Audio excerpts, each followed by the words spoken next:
Дали навистина бизнисменот Сеат Кочан ќе се пријави во затвор на 17 јули или кривичниот совет ќе му го одложи овој термин?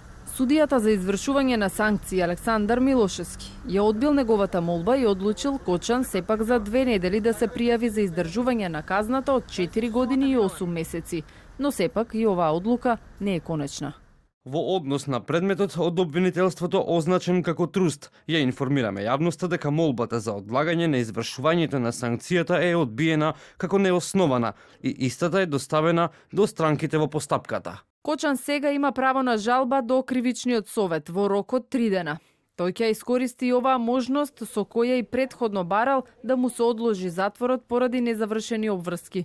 Но каква работа треба да дозаврши не откриваат ниту од судот, ниту неговиот адвокат. Независно од терминот за затвор, во секој момент се очекува да се реализира конфискацијата на имотот на Трансмет, кој според пресудата изнесува околу 14 милиони евра.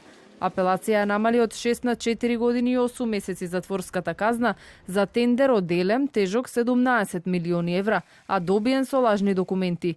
Откако одлуката стана правосилна, судијата за санкции Пајазит Пајазити, кој бил задолжен за одлуки со имотот во труст, испратил допис до дирекцијата за управување со запленет имот, дека може да отпочне реализацијата на конфискација, со што парите ќе почнат да се враќаат во буџетот.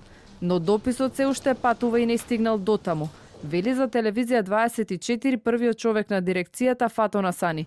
Сеат Кочан денеска се пријави во кривичниот суд за да докаже дека не побегнал од земјава. Оваа мерка заедно со одземениот пасош ја трампаше со гаранцијата од речиси 1 милион евра.